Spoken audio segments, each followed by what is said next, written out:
Welcome to Real Estate U with Lettiann. Welcome back to Real Estate U, our podcast with Lettiann, our season 2. And today we have Laurie Goss with KC Builders and Design. Welcome, Laurie.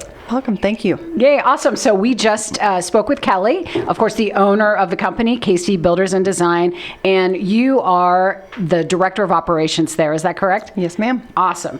But I also want to tell everyone, too, that you foster German Shepherds. Yes. I think that's great. So I love hearing your stories and seeing everything you're doing for German Shepherds on your Facebook page and all of that. So kudos to you for that. So, I mean, that's true dedication. Today, we're going to talk a little bit more about the building process. So how long have you been in the building business, Laurie? It's been over 20 years. Wow. Okay. And as our producer said, Kelly spoke so highly of you. You're so knowledgeable about the building process, but more importantly, the fine details of the building process. Yes. And in this 19 minutes that are left, we're not going to even have time to barely skim the surface. But what we encourage people to do is reach out, of course, to a local builder, contact Laurie or Kelly or anyone at KC Design, Builders and Design, or myself about the building process, because people need to do their homework before they get started. Absolutely. Absolutely. It's very important to know what you want, at least have an idea. Some of the things are going to change throughout the process. Once you get walls up, once you kind of see how things are going, you're going to change your mind and all that stuff a little bit through the process, but having a general idea is very helpful. Having pictures is very helpful. A lot of Pinterest, that when people come to me and show me an idea of what the direction they're wanting to go, then it makes it so much easier for us to help them get there. Pictures, pictures, examples, things like that. Something you've seen before. It's easier to communicate that way. So you encourage people to do that, because I think sometimes people think, well, I don't want to have this booklet of photos that I've been saving for the past month, but really that's very helpful. That's been very helpful. I actually had a homeowner that brought a notebook. She had a 3-ring binder, and she had so many pictures in there, and she was thinking that was a negative, that was going to be too much or whatever, but it was not. It was very helpful. She had pictures of, different trim styles that she liked, different, built-in things that she liked, different colors, textures, all that stuff. Houses she had seen before just when she was out, maybe looking at model homes and things like that. Plus pictures from Pinterest and the House, those kinds of places. Those are very, very helpful. Were you blown away by her coming in with this note? Very organized. Because you said textures and trim? That's crazy. Yeah. So I want to interject 2 things here. First of all, when we just, my husband and I, we're in our new home construction, and my husband said, well, how involved do you want to be? I said, I would like a double oven and a true masonry fireplace. Call me when the house is ready. Yes. I mean, that's, whatever else you pick, Jack, is fine. I did end up picking a few light fixtures and things because we had fun doing that. Mm-hmm. And what we were encouraged to do is pick what you like. People are like, oh, does brass go with this? Or does that brushed needle go with that? And what about the hinges? And what about my faucets don't match that? Who cares? Our designer looked at us and said, if you see it and like it, it's your house, buy it. Mm-hmm. What about that light fixture? Oh, it might not go with the, who cares? And Jack was so nervous about that. We picked some cool, funky stuff, even for Jack, because I know you know Jack. Yes. So he was out of the box and he's like, oh my God, these are so cool. He had fun with it. Good. And you know what? It all came together. Yes. Second thing I want to say is, if you're wanting to do these finer details, pick out your trim, pick out your paint, pick out your textures, you need to enlist a custom builder. Mm-hmm. So production builders won't allow you to do this. So again, just in an effort to educate. Yes, and don't be so afraid that things aren't going to come together at the end. It's very hard when you see, for example, the stain go in. The cabinets are going to look different. When you first stain them, they're a lot darker. They're usually not dry when you first go look at them. When you put the lacquer on top of it, it changes the depth of the stain a little bit. And so a lot of people get freaked out at that stage because they're thinking, oh no, that's way darker than what I thought it was going to be, or way different tone or what have you. But then the walls aren't painted yet. You don't have all that stuff that makes it all come together. So don't freak out about one little aspect, because it always works out.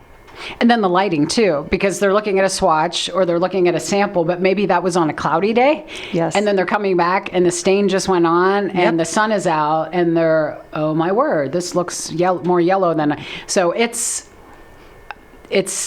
imperative to have and the details worked out. But somebody like you, and I know your company also offers a designer to handhold, the builder, the buyer along the way as well. Yes. But I love hearing how detailed you guys are, and you're embracing how important the details are. Absolutely.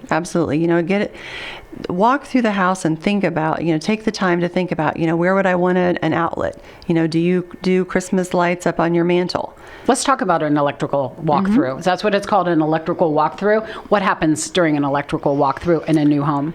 Typically, the electrical contractor goes out there and he will mark out what is to code. Sorry to interrupt, Laurie. At what stage? So are there just studs there? Yes. Do we have After drywall the house yet? has been framed. There's no insulation. There's no sheetrock. So it's hard to visualize sometimes for a lot of people then. But if you can stop and think about, okay, what do you normally do at the holidays? Do you normally put, your lights up there on the mantle? Do you normally put lights up on the house? Think about putting outlets there at that point. Do you want your TVs up high? Because it's not a code to have to have an outlet up high on the wall, but most people hang their TVs on the wall now. So add an outlet up there on the wall where you're going to hang your TV. Kind of just try and visualize life. Is it important for you to have, a lot of people like to do the motion sensor lights in your pantry. Your hands are full, you got your groceries. When you walk in, do you want to be scrambling for the light fixture, for the light switch? No, it's easier if it just comes on. Very simple little things. It's not a lot of extra money. And if you do those things on the front end, it just makes your life easier on the finish. But if you're rolling through your electrical walkthrough, like you just wake up and go, oh, our walkthrough's today. Okay. And then you go to the walkthrough, you need to really understand as the buyer how important the decisions you're about to make, how important they are. Yes. And ceiling fan and no ceiling fan and how many switches. So that walkthrough could take 2 hours? It could. Or I encourage people to walk through the house before we actually do the walkthrough. Go out there in the evening or on a day when things are calm and you can actually focus and look around and because a lot of times when you're put on the spot, you forgot things or you're not thinking, you feel rushed if there's people standing there waiting for you to say yes or no to something. So I encourage people to go out there before anybody's out there. Just walk through, make some notes, bring your notes to the walkthrough. That will help things go a lot smoother, and then you won't forget stuff. Because once it's sheetrocked and painted, it's a lot harder to add a switch or a light fixture, a box or, move an outlet. It's a lot harder to do it on the finish. And it could be costly, so you want to make those appropriate decisions in the right timing. Absolutely. How big is the fear for a home buyer in the home building process that they're afraid their selections aren't going to... Don't you find that some people really want to stay within a box? Like, oh, this is trending, so maybe not even trending. So this is traditional, and I need to stay with this color palette and that, and I need to get some, they're afraid to go out of the box, or some, how... That happens a lot. Or people they're stuck in this is how it is at my house.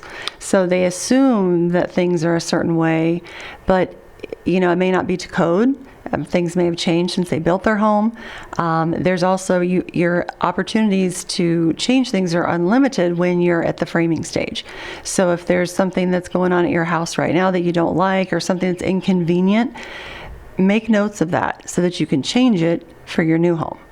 Because and it's not expensive to add a switch or to add an outlet on the front end. It's just not. It's just so much easier. So make notes. Don't worry about what your friend did at their house or how it was with this other model that you saw. Think about how things are going to make your life easier. Mm-hmm. So if you need this to be a certain way, no matter whether anyone else is doing it or not, if it's something that's going to fit in your day and make things easier, then that's what you need to do. Think about your kids, pets, whatever you have to do. We've got people adding a lot of things for their pets in the house. Mudroom stuff with a shower, somewhere you can hose off with the dogs. With a wand or something. Yes, things like that. So it may not be in every home, but if you're a family that has pets or even messy kids when they come in. It's easier to have something there. So think about adding those kinds of things. It'll make your life easier. Laurie, I know you wear a lot of hats, and in the building business, there are a lot of hats. You like being in the field. I do. So tell me what that looks like. One of the reasons I like being in the field is because it's different every day. I can walk on the job site and there may be 4 different contractors in there, and there may just be little things that weren't on their paperwork. So they may not know exactly. Tile is a big example that we have a lot of little questions on. So maybe where the wall meets, the 2 walls meet in some corner, and it might, the tile may end up not matching it perfect. So then we got to make a decision. What's the best way to handle this so that it's going to look right? And knowing the customer, some homeowners I know are going to be a lot more picky about certain things, or they've expressed to me something that's super duper important to them. So then if I'm there to make sure that their desires, the things that are super important to them, those things still happen the way they want. So we can change things and we can, compromise on certain things, but it's important to know exactly what what the look your homeowner is going for, or the things that are just the details that are more important to them. And besides an electrical walkthrough, what's another significant milestone during the building process? The trim. Yes. Really? Tell us about that. That way you can pick out closet stuff. How you want your surprises closet me about laid trim. out. I didn't. That's. Yes, so the different trim styles, obviously, that's one of the things. But then you can do, there's opportunities for built-ins there. Oh, right. So in your closets. Yeah. But the beauty of that, so you can ditch your dressers. You've got some built-ins. Yes. A lot of people, depending on how high your ceilings are, we do a lot of pull-downs. So the seasonal stuff that you're not wearing all the time, you can put it way up at the top. That leaves you more room down at the bottom. Some people have more of a need for long hanging things. So you can customize your closet. There's no extra for whether you have more with the, where you could hang like shirts versus dresses. It doesn't cost any different. It's just a personal preference. So that's an opportunity for you to decide look at what you really need, what you use, what's your closet look like now? Is there something in there that really bugs you? You wish you had more space to hang shirts, or you wish you had more cubbies for shoes, whatever it is. Think about those things, because you can easily get what you want when you're doing your trim walkthrough. And these are the details of the home, but let's rewind the tape a little bit to you have, and so if someone comes to KC Builders and Design, what I tell people with a local custom builder, you're generally going to look at their set of plans, whether you like a 2-story, a reverse, a 1.5-story ranch, what have you, but then they can modify the plans that you have. Yes. We want a bigger pantry. Actually, when we want to extend the great room, we want to put in full-size sliders. That one, you're able to do that with a custom builder.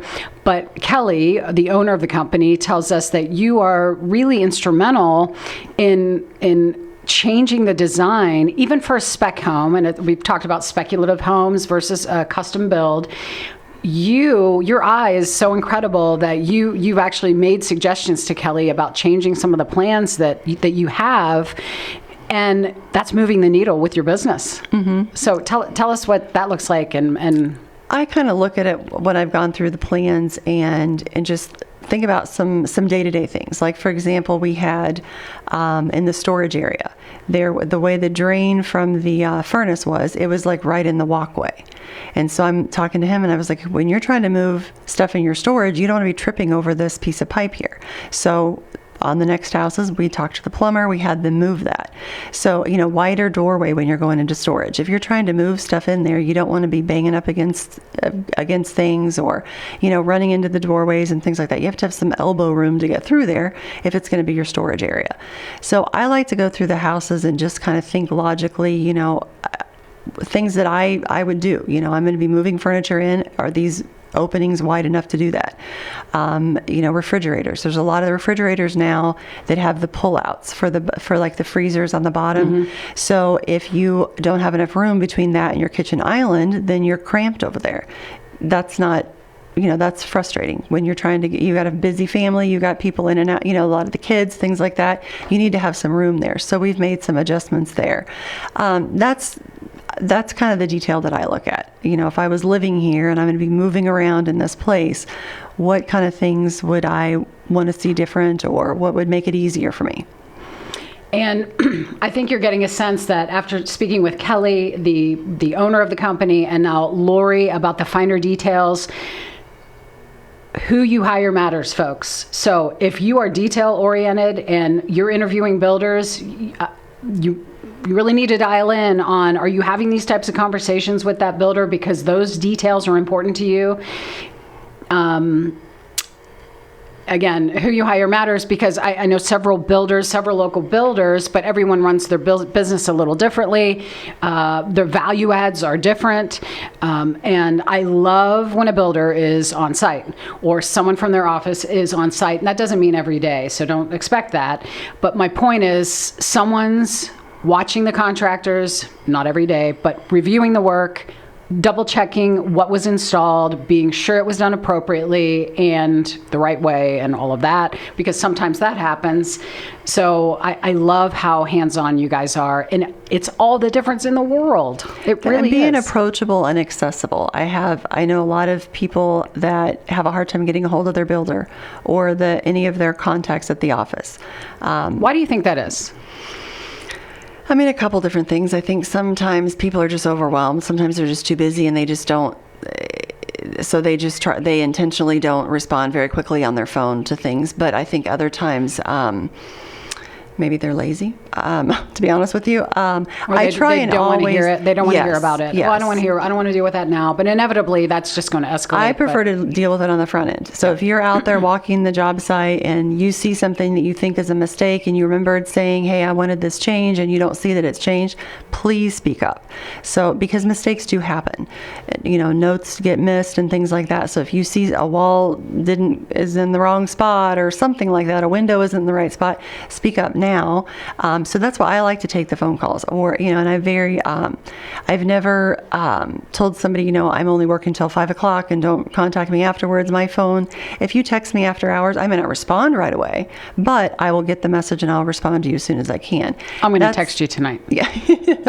People like that, they feel heard. So that way they feel like they're not just being brushed off, or their requests are being ignored. So I think it's huge to be able to have a direct line to the person that's in charge of your build. Does your builder that you're interviewing have a problem solver like Laurie? I mean, she's proactive. She's going to help you without waiting, because time is of the essence. If you see something that might be out of place or you have a question, it's better to resolve it now, yes. Not next Monday. That's probably going to cost, not that it's going to cost you in time, but they've already moved on in the building business, in the process. Yes. So you can't rewind the tape, take the wall out, fix it, put it back up. Oh, you can, but it's going to cost money. So this has been a delightful conversation. I love that you're like the queen of problem solving, because every company needs that. And you're only benefiting the consumer and your business. So I'm so happy to know you, Laurie. I really am. And I thank you for being here today. If you have questions about the building business, don't hesitate to reach out to Laurie or myself, and contact kcbuildersanddesign.com. I think their website and contact information is below. We thank you for joining us today. And if you're considering new home construction, investigate it. Do your homework and pull the trigger. It's actually pretty fun. Thank you for joining us today, and we look forward to seeing you on our next podcast.